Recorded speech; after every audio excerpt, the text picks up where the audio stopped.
Hello, everyone, and welcome to the Learn From Us podcast. Thanks for joining us. As always, I'm here with the man, the myth, the legend. You're a legend, Paul. And Seth has two suppositories in front of him that I'm wondering when he's going to insert into his anus. They're going in your ass. You ever take one?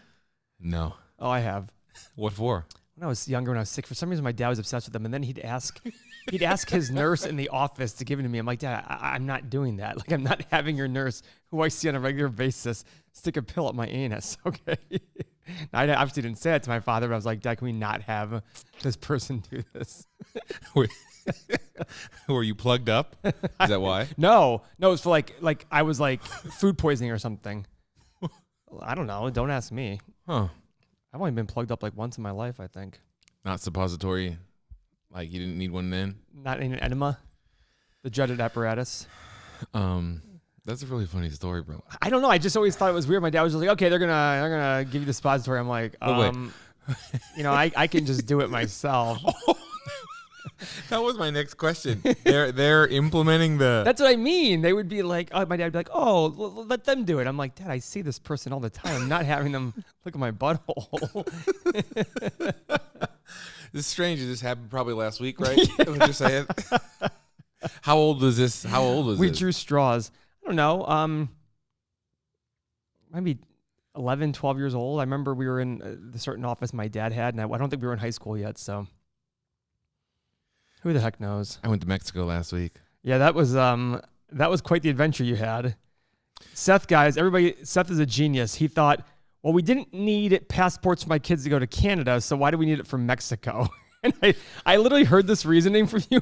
I was like, well, Seth is definitely not as smart as I thought he was. Like, what was the reasoning behind that? How many times do you think I've typed in, like, traveling to Mexico? I don't think I ever even had to look it up. I was just like, okay, it's different than Canada. It's so different. Do you realize we're trying to build a wall to keep those people out of there? And now we're... What do you mean those people? Exactly. So I said it. And you're like, oh, why do we need to... So Seth was supposed to fly to Mexico, out of Detroit. 4 a.m, we're in the airport. It's packed. We got the little ones, 6 and 9. And the lady's like, they're like, okay, scan Beth's passport. Now scan George's passport, my kid. It's like, oh, I don't have a passport. I can't scan anything. They won't let me proceed. So I talked to the gate agent and like, yeah, we don't have a passport for this little one. Like this machine won't let me go. And she's like, you don't have a passport? No. I was like, yeah, he can't get on the airplane. I'm just like, okay. And they're like, go down here and see customer service. And she said it so nonchalantly. He's like, oh, they're going to fix this. Yeah. I mean, how could they not? Bing, bang, boom. It's like, was it a direct flight from Detroit to Guadalajara? No. Okay. I just stopped in Houston. Okay. And yeah. And I was like, great. Let's just go in this line. I'm calm. You know, I'm just totally normal. Everything's great. And then they're like, okay, so we're going to reschedule you for Tuesday. You're just like...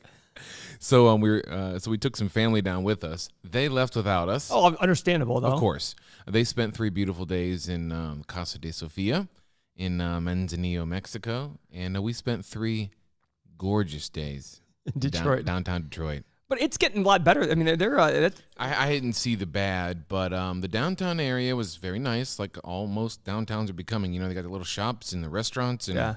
What did you guys do all 3 days? Well, we went to a few museums, some science centers.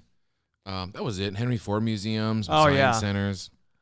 We spent 1 day. So if you need a passport, you can go to Detroit Passport Center, and you can show up at 8:30 in the morning, and by 3 o'clock, it's printed in your hand. You were shocked by this. Well, no, I had heard that before. So Kirk Reed from high school, his father was a travel agent, and he once said to me something. I was going on a trip, on a cruise, and I thought I had plenty of time to get a passport. Didn't realize it took 6 weeks to do so. So I had like 7 weeks till the trip. Okay. And he said to me, if you need to turn around a passport in 24 hours, it can be done. Yeah. I was like, oh, really? He's like, yeah. And yours was turned around in 4 hours. So the stipulation was you had to show that you're an idiot. You had to prove that you're leaving the country in 1 day. And if you didn't have that, you couldn't get it. That is the exact thing. Like, that's hilarious. You can't just go there and be like, hey, I need a passport tomorrow. And they'll be like, no, well, where's your flight? Well, it's 6 months from now. No. Go do the regular process. And I understand security in this world, but so we go through the security downstairs, right? Yeah. We can't bring any weapons in. And then we go upstairs. You have to pass like 2 bodyguards, and then you have to pass like other people. Is this in the airport you're talking about? No, this is just in the passport place. Wow. Then we go through a second series of X-ray. What am I saying? X-rays? Yeah. Metal detectors. Yeah. Sorry. And I watched something on X-rays recently, so I was confused. But and then once you get to the booth, it's like got the bank glass between you and the speaker, and there's only like just that little shred on the bottom, that little thin thing where you can hand. I'm thinking to myself, I don't know what are we combating against? Because you can't. I mean, passports are. I can understand people. It's a passport. There's no money involved. involved. Well, if you think about it, if somebody. Oh, tell me about it. Well, I mean, I'm assuming here. Okay. But if you don't want somebody to, who just walked in? Tim and Don. Love them. Oh, the Don. If you don't want somebody to get a passport, I'd imagine it's a place that you could hijack or take over and say, we need a passport for this person, or steal stuff from them to be able to make passports for bad people you don't want coming in the country.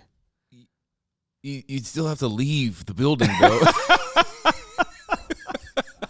Like, I'm just like, there's this like thick-walled, bulletproof glass. I'm like, motherfucker, give me that booklet now. And you're just like, okay, I just couldn't imagine that was happening. But boy, oh boy, it was a pretty tight compound. So can I pivot this topic? Please do. It's going nowhere. So your family was in Mexico. Yeah. And they were at first worried about Mexico two Very years much ago. so.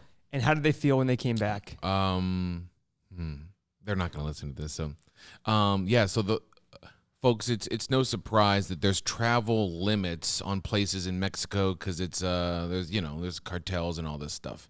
In fact, the military folks can't travel to Colima. No, they can. They can't travel to certain areas of Colima. Okay, yeah. Yes. So, like, I do know that some... and by the way, it's not that they can't travel there. They're being told, if there's an issue, we cannot support you in that issue. It's not you don't travel. They're just sitting there saying, hey, if you travel this part of Colima and there's an issue, you're going to have a problem. Yeah. So our parents, who are very, very safe, conservative, like front row Catholics, like very fearful of us going down to Mexico.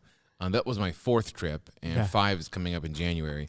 And so, no, it was nice to see them sort of be able to like sit and enjoy it and not have the same. But here's the crazy part: is like, we've talked about Dustin. Go back a few podcasts. This dude, my brother-in-law, would shit his pants at a concert. He was very fearful of this. Like, he didn't want to like take his whole family. God forbid, like if the whole family was killed, he wanted his legacy to live on. But then when he gets down there, now he starts looking up real estate in La Junta. It's like, this house right up the road is only $800,000. Can't we pool our money and get this thing? So, well, isn't that interesting? So, all right, listen, I had to tell you this. Now, he told me not to, but it's just funny. It's not like something you shouldn't know. He's like, I guess he got a surfing lesson. Okay. And he's like, the surfing instructor's been there forever. And he's still hung. So I was hoping that once they got down to Mexico, they could let go a bit. Like, okay, we're here. This is not like it's just beautiful and the airports. And they still couldn't. They were sort of like, okay, make sure we don't go out. This I wouldn't go to. And he sort of said like, he asked the surfing guy, like, okay, so give it to me straight. You've been here a long time.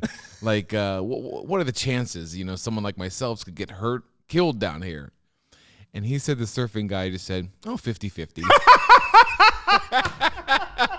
Like, folks, if you ever go down here, just imagine the most peaceful countryside in the world. Like, there's no semblance. 50-50. So after being told 50-50, he went to the market 3 times during the week. Like, I don't even go to the market. Like, I'm not like I just listen, you don't drive around in Mexico looking for drugs at night around the port. Yes. Now, someone said that port accounts for like 67% of Mexico's GDP, that single port. So I don't know if that's true, but it is the biggest port on the west side of the country. It's huge. And that's the reason that state has gotten, when El Chapo was arrested, it actually caused problems because now all these cartels are fighting for, hey, who's going to control the port? So if you look at the travel warning, it's on the port side because they're like, hey, people over there. But so I assume the surfer guy was just trying to bust his chops. I mean, my brother-in-law totally believed him. Yes, because flipping a coin, how many plane flights of Americans have come down there? I've never heard of an American being hurt in Manzanillo. I mean, our staff takes it so seriously. We did have guests from Canada once that were going around town asking for drugs, and our staff literally told them, if you do that one more time, we will put you on a plane and send you home. Like, you cannot do that here. Wow. Yeah, they're very, like, my staff is very serious about it. Like, listen, it's like going to down, like, a bad area of town and saying, you got any drugs? You got any drugs? that Beth? That was a phone call that rang in. I know. Who is it? I don't know. My phone's over there. Very inconvenient. Keep going. No, listen. So to wrap, like. So Dusty is looking for real estate, and he thinks he's. He was. That's So the best. So like he's got a 50-50 shot and of dying, and he's looking for real estate down there. So, but there are some homes down there for sale. I'm telling you, Paul. I know. I'm telling you. I know. When you get these sales churning through, you get another house. Dude, our sales are going really well down there. I have 2 houses down there. The only thing I'm going to do now is I'm trying to convince Joaquin and Alejandro to build a home, of which I sublease from them. And I also talked to another owner in the neighborhood, and she gets like 5 leases a year. And I was asking her if I could lease her house, and she wanted the same money she's asking for the 5 leases. I go, listen, I'm going to give you 20, and you want the exact same amount of money. I'm like, that's not going to happen. So, business is going very well down there. We're looking at Costa Rica now too. Costa Rica. Yeah. So, that's a big yoga spot too. yeah, that's a big reason for it. And also just easy access. I look for reasonable flight prices. What are the flights? What's the access to it? $600 to $800, just like Mexico, $600 to $900, just depending where you go. The only difference is every nice house is like an hour and a half minimum from the airport. Like there are it's like Manzanillo. You can at least fly into Manzanillo if you want to go through Mexico City or during the peak season, you can fly through Manzanillo easily through Houston. In Costa Rica, you're flying to San Jose and Liberia, and they're in the middle of the country. So if you want, Liberia's in Africa? The different Liberia airport. Oh, okay, go on. Yes, you fly to Liberia in Africa, then you take the puddle jumper. You double back? Just a smidge? Yeah. Wow, Costa Rica. Did we take a wrong turn? I thought you wanted to head here? toward Europe at some point. Oh, I do. I'm talking to people in Marbella, Spain. Oh, Spain. Yeah, Spain's beautiful. But the thing is, I need to have the staff there, and it depends on Costa Rica's got the inexpensive labor where I can have the staff there and pay them well for Costa Rica standards and still provide Americans with their high maintenance. So I don't mean to harp on this, but like my folks, Beth's folks, who are obviously consider mine at this point, they can't grasp the staff in Mexico. Like they can't, they're almost in tears describing the family feel. Now, I asked for Pedro specifically. Dude's amazing. Yeah. He just, I sort of, okay, folks, imagine. You're sitting down at this beautiful glass table that's like 12 feet long, and there's no walls, so you're just looking off into the bay, the sunset, and the beauty, and they bring you this hand-prepared dinner, of which you queued up whatever you wanted, 3-course meal, and Pedro is so committed to being like almost like a servant. Is like he sort of stands in the shadows, just waiting for a desire. No, that's the funny part. Is he knows what I need before I know what I need. Like it's like, oh, I dropped my napkin. Oop, and it just appears.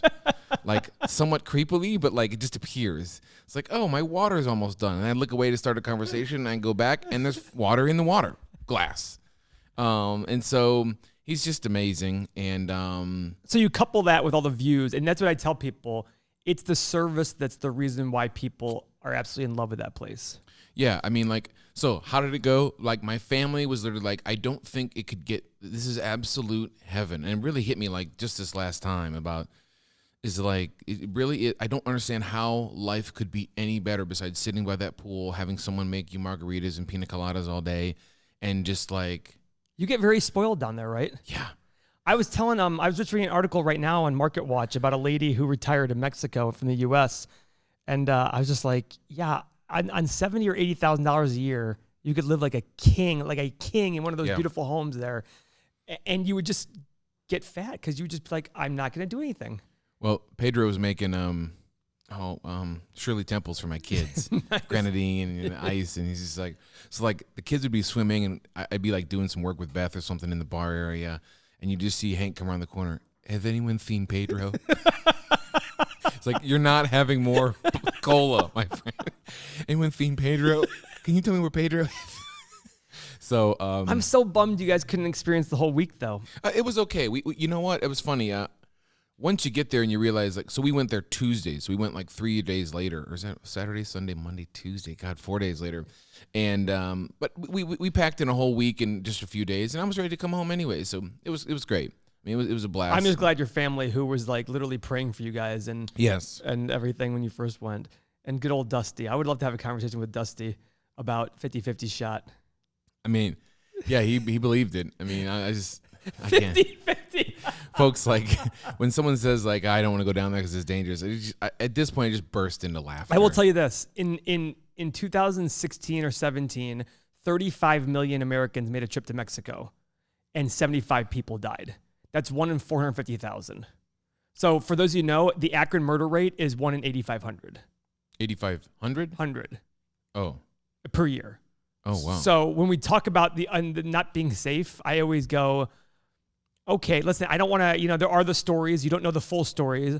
Recently there was a story about a couple being found dead in their a hotel room and their condo in Mexico. And then that was all over the news. And then when you find out 3 days later what it was buried. What was it? It was a gas leak.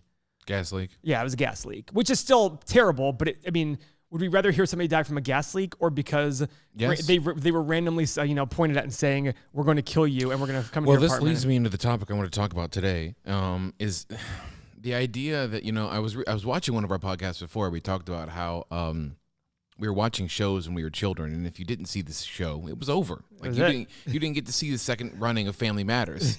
It was Friday night at 8:30 after Full House. Yes. And that was it. But you bring up the idea of like these catchy news things, and like I know the idea of we've coined Trump has called everyone fake news, including Fox News. Yeah. At this point, I mean, he's just against everybody at this point. But the idea, fuck you. the idea of drumming up stories is so consistent, and so like it's not just blame Trump. No. Not him. I'm not drumming up. I'm talking about news places. Yes. I'm like kind of almost buying into it at this point. Yeah. Like when the first fake news stuff came out, I was like, yeah, I mean, like, sure, I'm sort of like, this guy's crazy. But now it's like, yeah, you just keep seeing like all day, 24 hours, we have to drum up drama. My mother is a good a person. If you watch her Facebook feed, just every day she's just, like I said before, she's just sharing, like, if someone kicks a puppy in America and it's documented, she's going to share it just to piss everyone off and drum up drama. But like, so how does this tie in? The stock market had some crazy happenings this week. Yeah, was that which incredible? You really like. Yeah, incredible. He's saying incredible. Other people are probably crying. And I'm sure I've said this on a podcast because what is this number? 70 something, Don? 78 or yeah. All right, so I'm sure I've said this before. In my office, if the S&P is down more than 1%, everybody gets lunch for free the next day. It's on us because it's a glorious day. So it dropped. What was it? 2 days ago, it dropped to 800 points. Or so that's the Dow. Okay. I think Monday it was like down 1.7%. Tuesday it rebounded like 1.4. Then Wednesday it went down 2.6 or 7%. Yesterday it started up, went down, then came back up again like 0.5%. And I think today it's up another 0.7%. But instantly, if you just typed in, like I just typed in stock market, and here come all the articles. This is beginning of the end. Yeah, it's over. See, and that's the thing. Meltdown's coming. I don't know what that. See, the thing is, I still read when I go to Market Watch. It says like, "Oh, buy the dip. This is just small. It'll rebound." Some major fund guy was saying, "Nope, this is going to be the start of another long bull market." And I was like, "We haven't ended the first bull market. Like we're still on the 2009 bull market." And listen. That's the great thing about being a value investor or an investor in general. If you understand what creates value, you don't care what the price is. You just wait. And it sucks, but at the same token, it's what it is. I mean, I read yesterday that Germany just dropped 0.1% GDP, and the ECB is already talking about, Europe is already talking about a very aggressive monetary stimulus. For what? Like we used the stimulus back in 2009 because the world was going to fall apart, and that was the justification. Now it's just, oh my God, we can't even have a pullback in the economy. This is not allowed. We need to make sure that we're constantly growing. Trump in 15 and 16 was accusing Obama and the Fed of keeping rates artificially low to stimulate the economy to help him. And now he's yelling at Powell for wanting to raise rates or keep rates the same. He's like, you got to lower. I mean, it's complete hypocrisy based on where you are in the cycle, right? And it's just, okay. It's like we can't, God forbid we get sick. God forbid we have a cold. It's, okay, we got a cold. It's going to happen, right? Like when your kid has a cold, you don't go and pump them full of meds just to make sure. I know where you're heading with this, the medic. I mean, that's what it is though. Yeah. And suppositories. Yeah, so you don't shove 18 suppositories up that anus. It's just I don't know. It people who,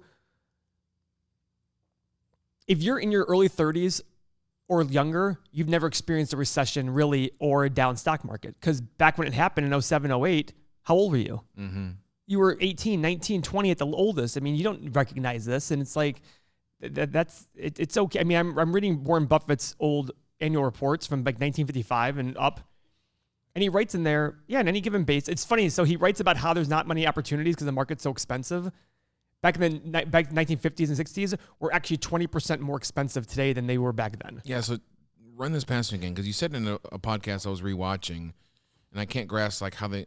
What do you mean when you say that? When I say more expensive, I don't mean price. I mean valuation and fundamentals. So let's say, for example, one fundamental would be Buffett's favorite one is stock market to GDP. You take all the stock market value divided by GDP, and if you're in the 80, 90% range, you'll probably do okay. 60, 70, you should be a big buyer.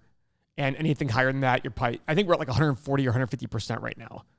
I mean, we're astronomically high. And this is the most reliable, this is considered the most reliable. I mean, well, if you look at history, it's the most reliable metric. Things like 10-year earnings, they take the 10-year earnings of the S&P, average them out to account for big fluctuations. Mm-hmm. And we're 20% higher than we were in the 50s and 60s. In fact, there's a time in the 60s where I think Buffett gave the money to all his partnerships back to his partners saying, there's nothing to buy. We're higher than that time.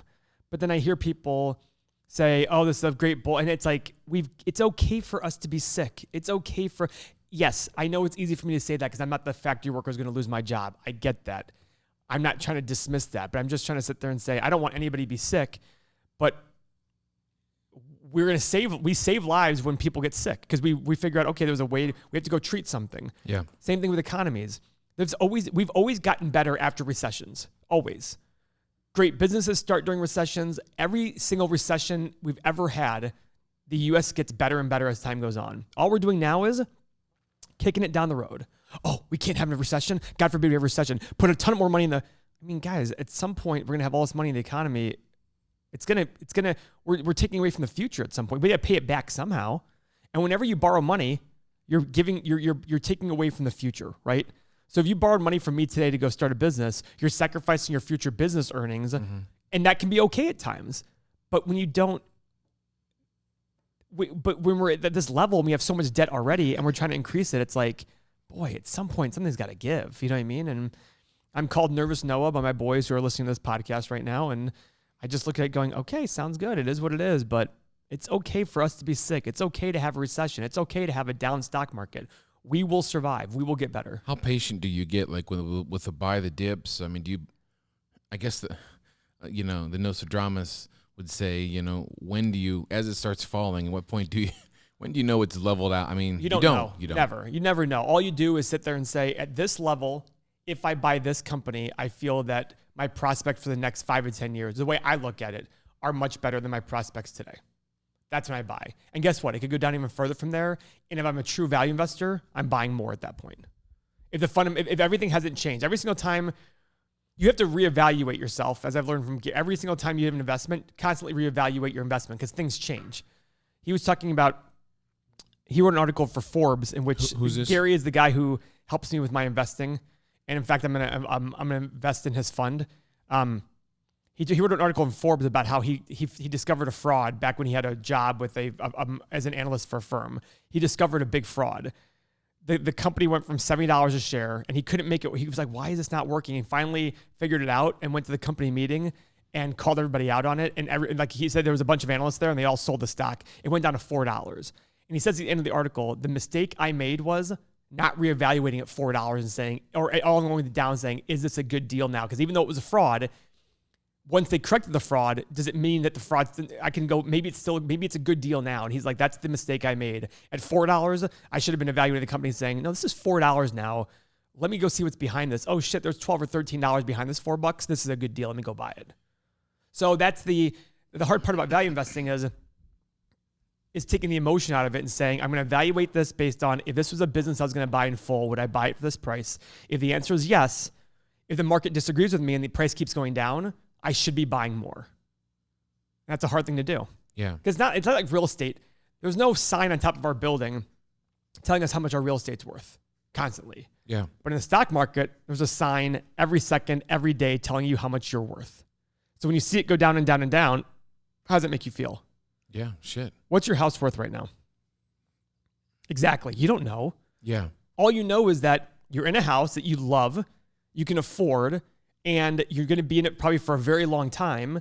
And if you pay down debt and it goes up in value, you're going to do very well. Yeah. And you're definitely going to pay down. Even if you just pay down debt and stays the same in value, you're still going to make 7 or 8% of your money, which is phenomenal.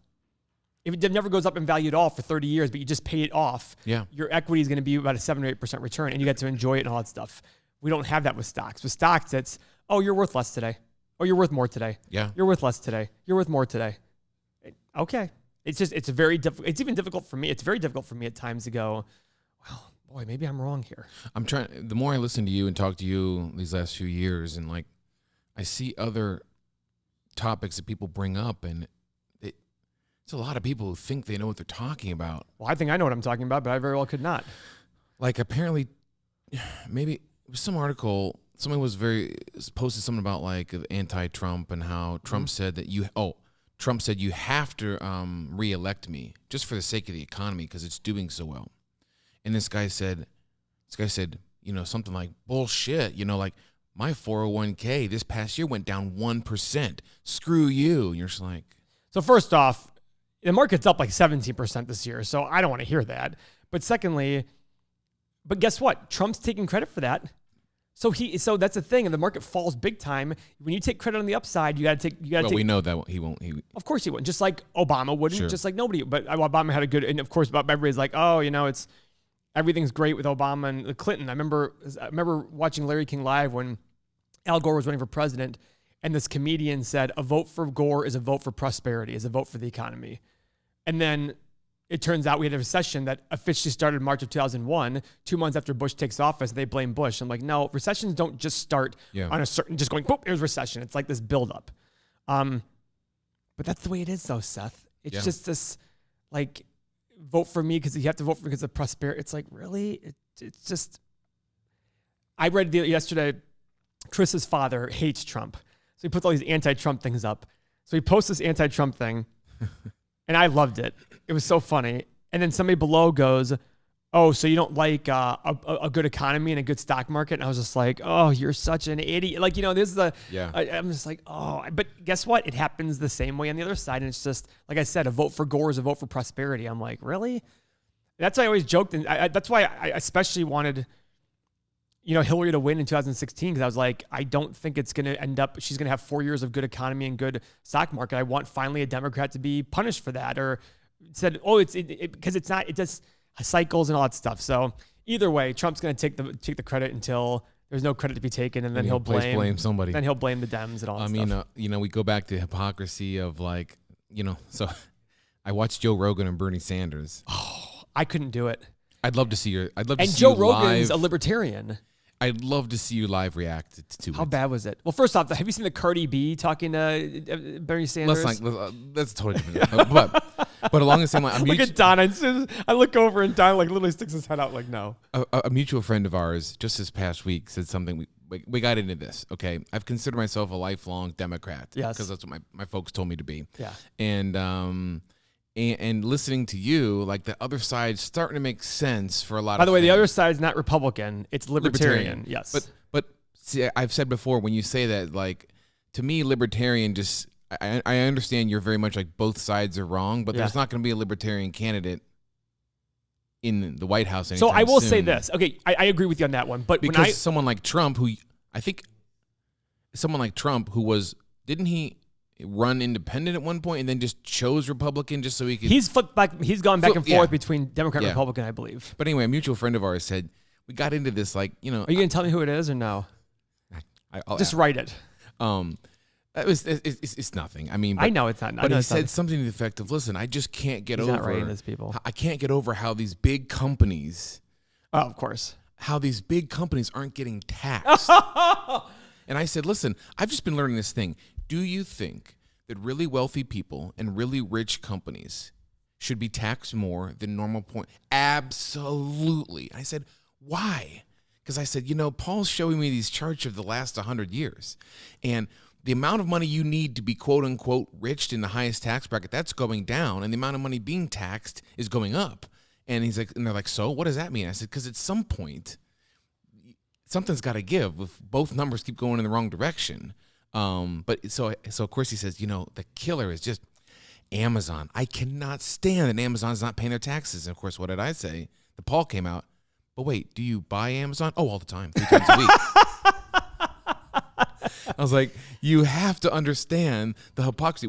I was like, listen, if Amazon pays their taxes, their children are not going to not go to college so that you can keep getting your Apple iTunes account or whatever, whatever your Audible books, whatever, kitty litter with free shipping. Like they're just going to pass that tariff, that extra tax on to you, and you won't have free shipping anymore. And so, but that's how people think, man. So, but this is the thing. So first off, it's funny. Warren Buffett is a Democrat, hardcore Democrat. I don't know how that is. More I talk to well, you. His father was a Republican, and then he met his wife Susan, and she was a hardcore lefty, so he switched. But it's funny reading these letters. He literally says we're going to do everything possible to minimize our tax liability. And look at that saying that's because then now he'll sit there and say it's not fair that I pay such little in tax. Well, then go pay more. You're welcome to pay more. Mm-hmm. But he literally, and I know he has investors, so his job is to maximize the dollars in their pocket. But I feel that's such a hypocrisy, you know what I mean? But either way, I look at this as, I think there is something wrong with corporate America. I think corporate America is very greedy. I think they're very fat. I feel like, but I don't think that means then that we have to punish them. I feel like that we as quote unquote society, I really hate saying we as society, but look at the corporate structure in general. When we look at companies, we look at them on a quarter-to-quarter basis. We don't look at long-term, hey, what are you doing for the long term? It's always, did you make your number this quarter? Yeah. Well, for that breeds itself greed. To me, you're telling the investors, the average Joe is telling these companies, you better hit your numbers right now or else I'm not going to be happy. And do I think that companies do abuse their thing? Yeah, but when I see articles like, oh, the average CEO makes 270 times, well, let's not compare the end result. Let's compare about the process all along. How many people do we talk about where they aren't even willing to make the sacrifice during the week of, oh, I don't get paid enough to do this. It's like, well, guess what?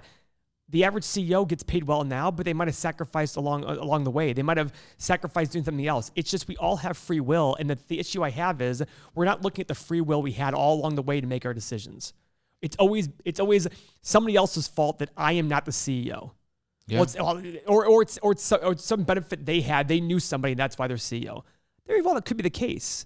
But we're all of a sudden sitting there saying they're terrible, they're awful.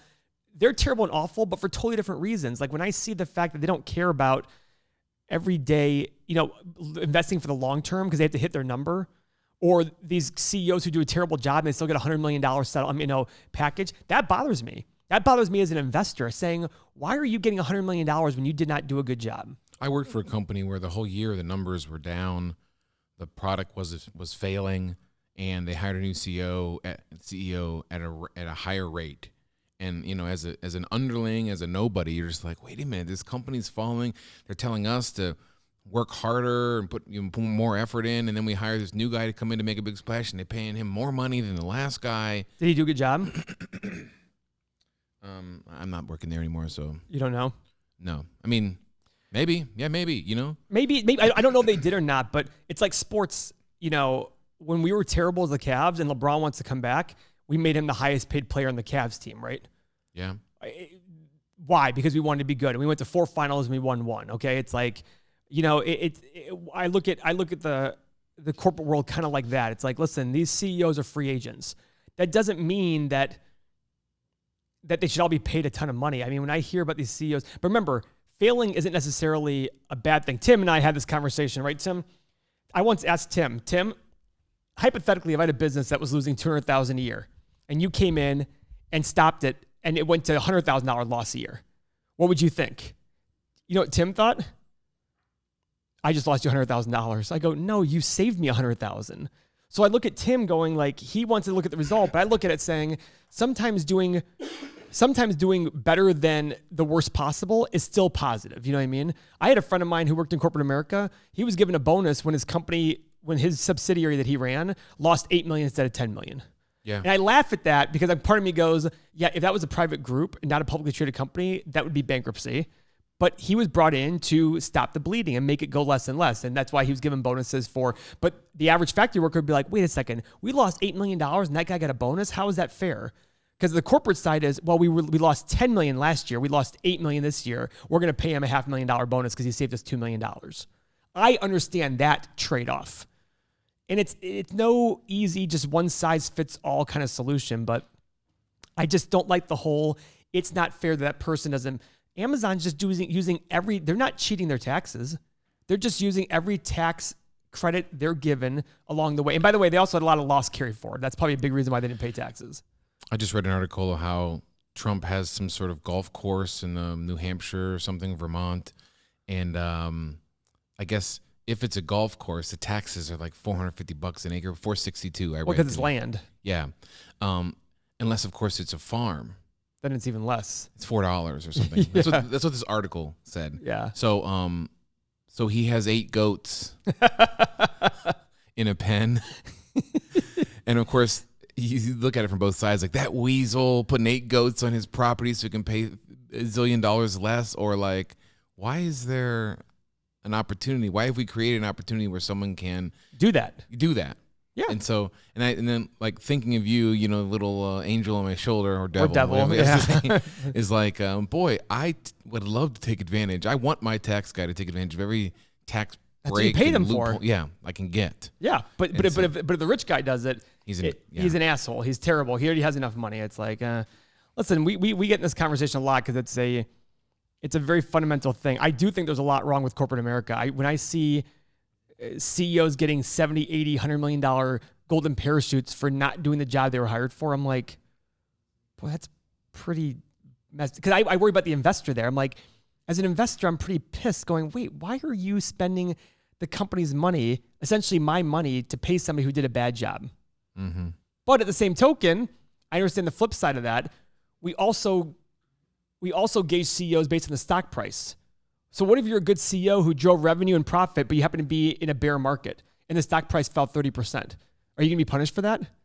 Or what if you're a CEO who started at the beginning of a secular bull market and your stock goes up 30 times over the next 20 years, but in that time you only grew revenue 5 or 6 times and profit 7 or 8 times? Are you going to be given? I mean, that, to me, that's not where there's a lot of merit, but for different reasons on why corporate America and Wall Street and all those things are not, I'm not going to say ethical. It's not that although I think Wall Street is not ethical, but listen to the things I'm saying right there. Does that sound very Republican of me? Wall Street's not ethical. I don't like corporate America, all these things. It's not a very Republican thing to say. That's why I consider myself libertarian. I just sit there and say, hey, listen, let me look at this. But we as a country and economy don't look at companies the right way. And that allows for these CEOs to get paid so much money for short-term work, for maybe not accomplishing their goal. What does a libertarian vote on election day? Well, they tend to vote Republican, I believe, if they don't vote Libertarian. I believe the last election, Libertarians got like 7% of the vote or something. Let me see. Do you mind if I look this up? No, Libertarian. Go ahead. I was thinking about switching to the Whig Party. Whatever they stand for. That's awesome. The Whig Party. Yeah, like come next fall, what box are you checking? Are you just going to stay home? You one of those guys too? I didn't vote, as we said, in 2016. In 2016, because I was just like, what were you like? I thought to myself, I don't care which one of these numbnuts wins. Gary Johnson. Because some people are like, if you don't vote, this is our guy, this is our right, and this is a travesty if you don't vote. And I'm thinking, you said this all the time. Well, if you're an idiot, just go ahead and stay home. Yeah, don't vote. If you don't understand the issues, if you don't understand the issues, if you don't understand what you believe in, then you're voting for exactly who spends the most money on TV. Yeah. General election. Oh, wow. Come on, just give me the vote. Wikipedia, you're failing me. Online fundraising, don't care. Yeah, what do you get? 3.27? Yeah, like when I was, in college, I think libertarians average about 1%. It's not huge. Don't get me wrong. But it's 3 times. It's making progress. And I remember back in college when I said I'm libertarian, people would be like, "What's that?" Now if I say I'm libertarian, I get very few people. I get a lot less people saying, "What's that?" They go, "Oh, okay, you're one of those." I'm like, "Yeah, I'm one of those," which I'm very proud of. Thanks for joining us today, everyone. Another ranting session. We usually have one of these when we haven't podcasted in like a week. So when we get back together, we kind of have to like regroup, and then we can hit some more specific topics in our next podcast. So, but anyway, subscribe to us on YouTube. You can see how handsome we look. I cut my own hair and beard this week, so I don't think I did it quite well. I need a haircut. Well, my lady friend is not cutting my hair. She's too busy. You do look a little shaggy on the sides. I do. Thanks all for joining us. Follow us. Learn from us. Thanks, everyone. Bye. Bye.